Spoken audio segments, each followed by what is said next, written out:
you ever seen the wonder in the glimmer of her sight? As the eyes begin to open and the blindness meets the light. You have some say, I see the world in light, I see the world in color, I see the world in red, bursting in living colors. I see the world your way, and I'm walking in the light. Have you ever seen the wonder in the air of second life? Having come out of the water, with the old one left behind. You have some say, I see the world in light, I see the world in wonder, I see the world in life, bursting a living color. I see the world your way, and I'm walking in the light.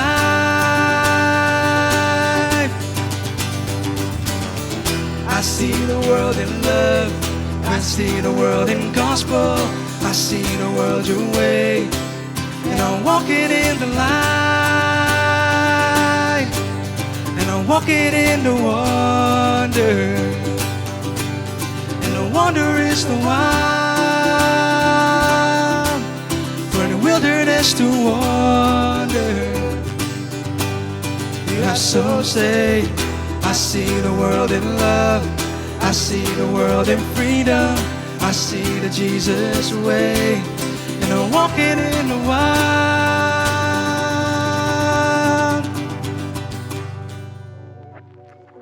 Hey guys, my name is Abed and welcome to tcyouth. If you're new here, we're so glad to have you as a part of our family. I'm gonna go through some announcements real quick so that you guys know how to get plugged in. The first announcement is that we have these devotionals going on throughout the week, and devotionals are basically ways that we can study the Bible with our tribe groups and also just talk and hang out with each other. Make sure to message your tribe leaders for more info, and if you're not a part of our tribe yet, then make sure to message in the chats and or in our Zoom room. And the next announcement is that we have Friday Fuel every week at 8 p.m. It's a place where we either play games, watch movies, or just hang out with each other. And make sure to follow our Instagram account at thecollective.youth to stay updated on how we'll hang out this upcoming Friday. And lastly, we have these tcyouth services every week, same time, same link, and make sure to hang out with us after service to play some games. And that's all for the announcement. Now, let's get on with the sermon. Wait, hold up. Because guys, literally next Friday for our Friday Fuel, we are having our Asking for a Friend Sex Talk with Pastor Alex and Pastor Janae. So make sure you save the date, March 5th, 5 p.m. And also hop over to our Slido because that's where you can ask questions anonymously. And remember, no questions are off limits. So ask whatever you want. It's totally okay. So make sure you invite your friends. And let's head over into the service.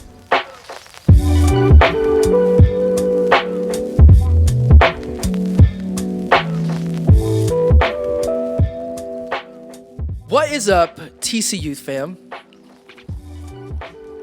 I don't know, I just want to do that for fun. I love preaching to you guys the most because I feel like I can be myself. When I preach to the adults, I'm like, oh, such a drag. But hey, look guys, we are wrapping up our series, More to the Story. And throughout this whole series, we've just been kind of talking about a real topic that sometimes I didn't grow up hearing in church, and it's about sex, about relationships, about what to do in our culture, in our world today. That we live in a very sexualized culture. Let's be honest. And so today, as we wrap up these sermon series, I want to be talking about this idea or this concept, which is there's more. There's always more. And with that thought of there's always more, I want to kind of go more in depth with this idea, which is Jesus has more for your story. Jesus has more for your story, okay? And so here I want to make it interactive between me here as I'm talking and then you guys in the chat. And in fact, as you're in the chat, I'm probably going to be in the chat too, and I'd love to hear your opinions on this.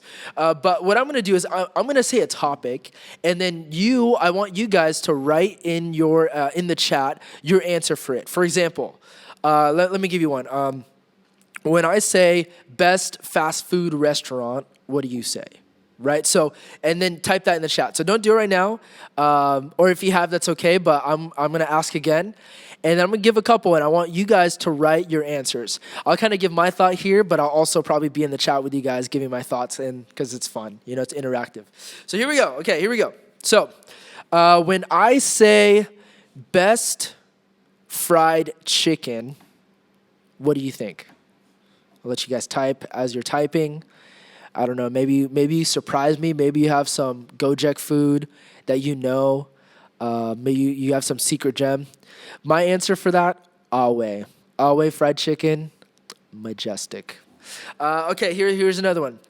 When I say best Netflix drama, or no, not Netflix drama, best Netflix show to binge right now, what do you say?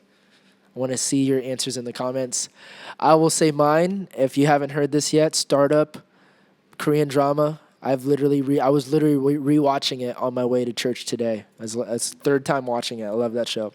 Startup. Okay, here's another one. Favorite music, or what? When I say your favorite song or your favorite music, what do you say? I want to see some of your answers. My favorite one, as you guys are writing, mine is Han. I love Han right now. I just can't stop listening to them. So Han is my guy, or my band. Okay, last one. Okay, when I say your favorite YouTuber or Twitch streamer, maybe if you're on Twitch and you're not on YouTube as much, but what's your favorite YouTube channel? Or when I say YouTube, what comes to your mind? I want to know. In terms of channels, not do videos. I don't want to hear about ASMR or mukbang or whatever you guys call it. But yeah, what's your favorite YouTubers or Twitch streamers? Just put it in the chat. Would love to read it. I don't even know what mine is. Tim the Tap Man, I think that's my favorite guy to watch right now. I think he's hilarious. He's hilarious. So the reason why I had you guys write these different things is because it's funny how whatever topic I give you, everyone seems to have an opinion about it, whether it's the same or it's different. And it's like that with sex, especially in today's culture. And when I say culture, I don't want you to just think about, okay, the world around us. I want you to think about your parents. I want you to think about me as a pastor, Ray, Esther, Karen, Jay as your youth leaders, your friends around you, your classmates, social media, right? Everyone has an opinion about sex and about what sex should be like. And the thing about opinions is opinions create expectations. And from expectations, it can create a pressure, a societal pressure, a cultural pressure, a religious pressure. And so from all of this, right, there's kind of a pressure that gets put on us of how we should view and respond to things like sex. And from that place, now the question is, well, how do you respond? What's been your response? You know, as we tackle that question, I kind of want to talk about maybe some of the pressures that we feel. You know, maybe if it's from an outside source that isn't a family member or maybe someone from church. These could be some of the pressures that happens, that comes from the expectation from people. One could be, it's okay to have casual hookups.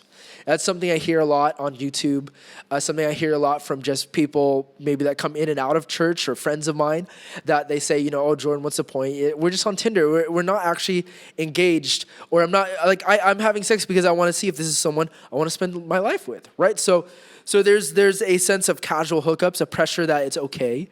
There's also pressures of like, hey, send me a photo, send this and that, there's pressures there.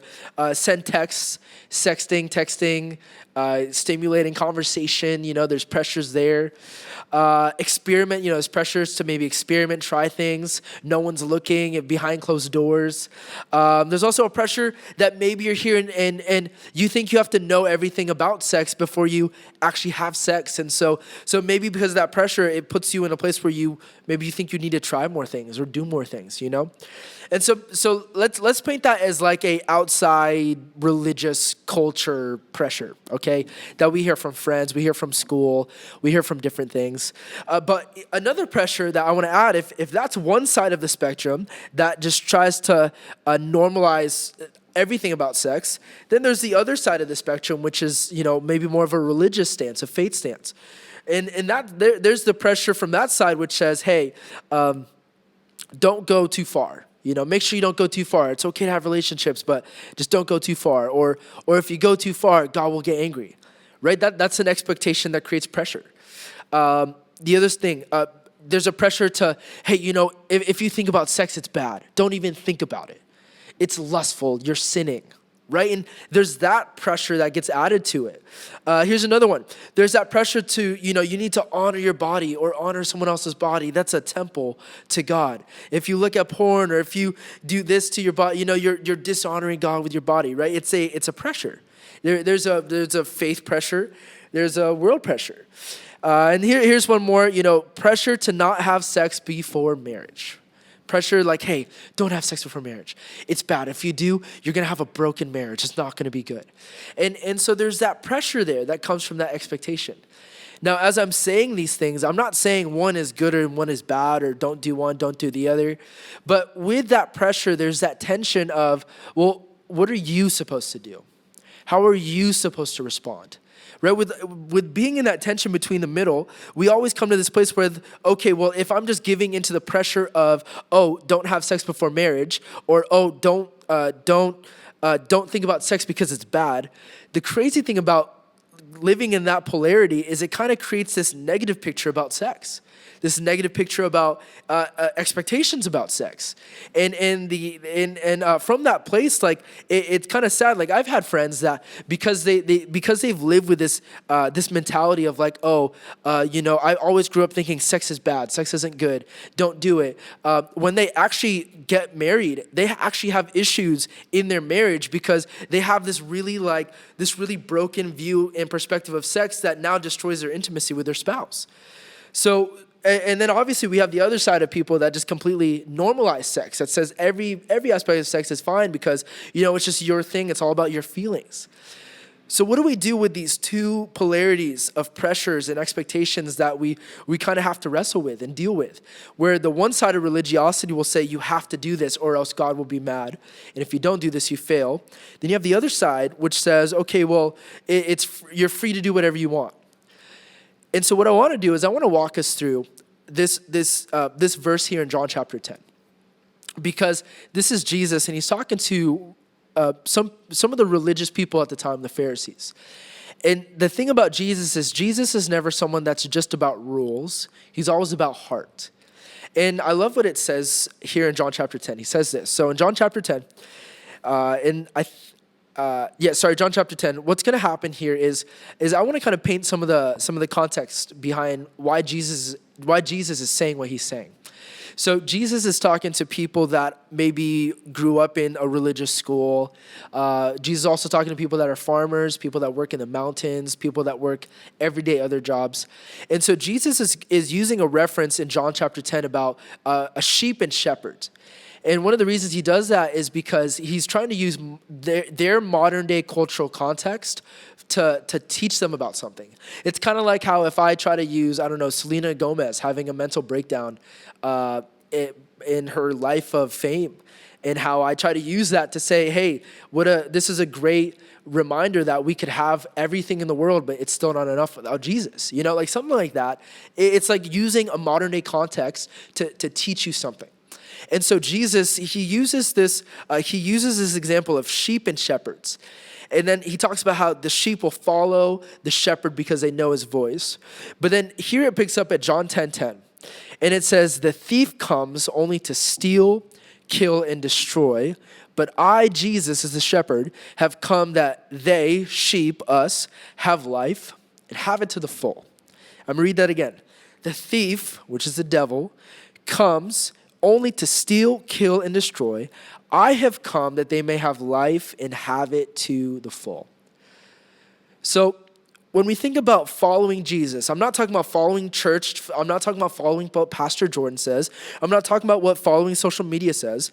I'm saying when it comes to this concept of following Jesus, the incredible thing about following Jesus is that the truth is, when we follow Jesus, we're supposed to have let me read that part again, a life that is, it's a life that's full. that when we follow Jesus, it's a full life. It's a life that the heart behind that verse is like the following Jesus is supposed to be like a life that's extraordinary, that's exciting, that's full of joy, it's full of challenge, but it's full of purpose. It's full of direction. It's full of influence. Following Jesus is just supposed to go that way. It's supposed to be fun and be open and have great community involved in it. And when following Jesus, if that's what it's supposed to look like, I think Christians have done a poor job doing that in describing that life to people. I think sometimes maybe not you, but for me, I grew up in church thinking that following God was boring and being in community with people that like Jesus was lame, and church is lame. But the truth is Jesus, he came to not just take us to heaven, but to bring heaven to us and how we can have heaven in our everyday life.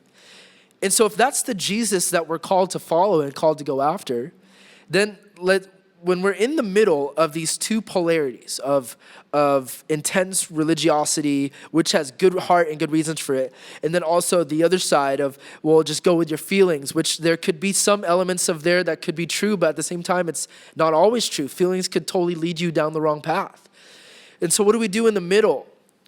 And I think the answer is in the middle of all the pressures, whether it's with good intention rules or things that just try to tell us to follow our feelings, the truth is we just need to follow Jesus. We just need to follow Jesus. And the reason for that, it goes back to what we said before, that Jesus has more for your story. I think if you got stuck painting this picture of, well, my parents said this about sex, my pastor says this about sex, my church said this about sex, this is what, I've always been told about sex. You're letting people paint the story of what your life should look like. When you go on this polarity of this side, oh, well, societal pressures make me, I should sex and I should send photos and I should do this. And it's okay to do hookups and kind of just do little things on the side if I don't go too far. And it's like you're letting people paint a picture for your life, or you're letting people write your story. But the reality is that, hey, maybe we should pause. And if Jesus wants the fullness for my life, the fullness of my sex, my relationships, my life, what God wants to do through my life, then maybe instead of listening to these two polarities, I should pause and say, well, what does Jesus want for me? If Jesus wants more for my life, well, Jesus, what do you want? What do you have for me? Because what that means, if Jesus wants more for you, is that you might picture this, but Jesus pictures this. You might picture, I want to have a good wife, a good life, a good husband, a good job, a good this. But Jesus has this for you. Jesus can blow your mind. This is another verse that I want to lead over into. And it says this. It says in John chapter 10, verse 27, it says that my sheep listen to my voice. I know them and they follow me. When you guys are in the middle of the moments of tension where you're wrestling with maybe good pressured situations with good intention, that's like, hey, there's a reason why you shouldn't go too far. A reason why maybe you probably shouldn't send nude pictures. A reason why you shouldn't sext people. When there's that the good sense of like, hey, there's a reason why God doesn't want us to do this. And then you're also in the middle of like pressures of the world, which is like, hey, it's okay to hook up. It's okay to do that. When you're in that tension ground, I love what Jesus says. He says, hey, my sheep hear and know my voice. My sheep hear and know my voice. And so taking that verse into account, I want to just give kind of 3 thoughts or 3 kind of takeaways or challenges that you can do when you're maybe in the middle of just life, of what you're dealing with one pressure and another pressure and your thoughts and all that stuff, okay? So here's one takeaway that you can take away with. So number 1, pay attention to what you think and say when it comes to sex. When I say that, what it means to pay attention, when you're thinking in your mind like, oh, because everyone else is doing that, it's okay, or oh, I shouldn't have sex because it's bad. Like challenge that thought, pay attention. Like actually ask God, is it bad to have sex? Jesus, what are you leading me about like sex? Is it wrong if I do this? Or ask Jesus, is it wrong if I send a nude? You know, like ask God. Some of you guys might think this is weird, that's intense, but that's a really good metric for gauging some of your decisions. Jesus, is it weird if I kind of go to this person's house alone and it's just me and them? You know, like what a great thing to ask God. You know, like it'll kind of help with maybe narrowing your decisions. Here's number 2. Be aware of who and what is pressuring you.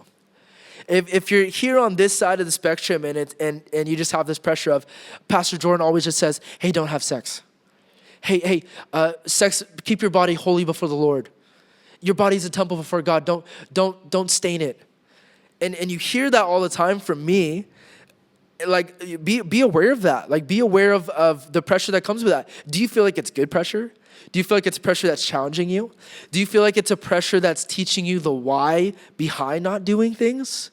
Right? And I'm just saying, Pastor Jordan, you can think about your parents.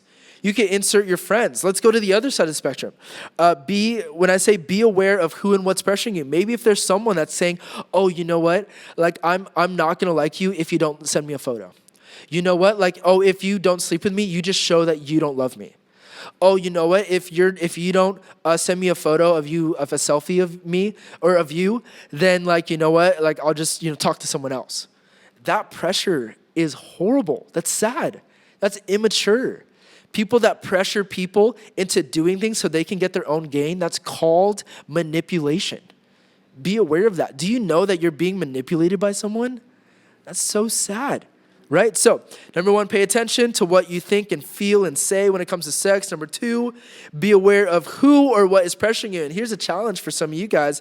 Be aware of how you could be pressuring someone or what you could be doing to pressure someone.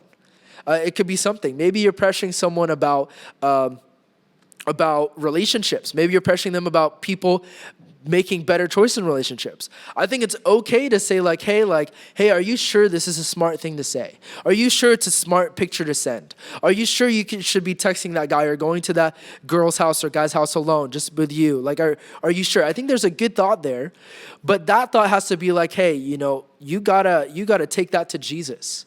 Is Jesus, like, do you feel okay at peace in your heart with you and Jesus making this decision? And then there's the other side of the spectrum. Are you someone that's pressuring someone to send a nude photo when they don't want to? Are you someone that's pressuring someone to have sex when they don't feel comfortable yet? Are you someone that's trying to push someone to cross their boundaries when you maybe have done that? Or is that you? And be challenged by that and say, okay, if I have been doing that, maybe that's not okay. Maybe we got to come in this place where we say, okay, Jesus, what is it that you're wanting from me? What is it that you have for me? Because the truth is both parties, no matter what, we need Jesus. Like, if you're on one side of the spectrum that just, you let people on the side of don't have sex, don't do this, write your story, you're just going to be just as guilty in your story, and you're going to be just as guilty if later on in your story you get mad at all these people for controlling your life. Whereas on the other side of the spectrum, we also have people that are like, oh, well, just do whatever your feelings say. Send this. Why don't you listen to me? How come you haven't sent this photo? If you don't do this, you don't love me. If you live your life according to those people, that's not the best thing either. And so in the middle with Jesus, this is where if you've been on either part of the stories, there's grace for you. But now you got to come in this place where you say, okay, Jesus, what do you have for my story? Jesus, what do you have to say for my story? Because at the end of the day, Jesus has more for your story. Jesus has more for your story than you think he does. Jesus has more for your story than what your parents have for your story. Jesus has more for your story than what your friends have for your story. Your story is your story. And at some point in your life, you have to look and say, okay, this is my story now with Jesus. What do I want it to look like? How do I want to live? Who do I want to be? Do I want to look back in 20 years and say, oh my gosh, you know what? I never understood why this person said this, or why did I give in so easily to this person?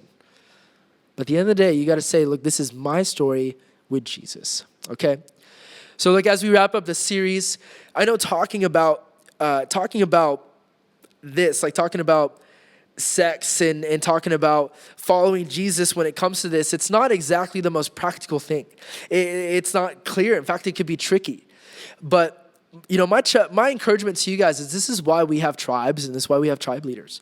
We have these people in life so that when we're doing things, like we want to have a no judgment environment, so that if you do make a mistake, we can say, hey, you know, what do I do next? How do I get out of this? If you're struggling with something, maybe it's a porn addiction, maybe it's a toxic relationship, maybe being in a community like this, you would have the encouragement to say, hey, I need help. I need to get out. What do I do?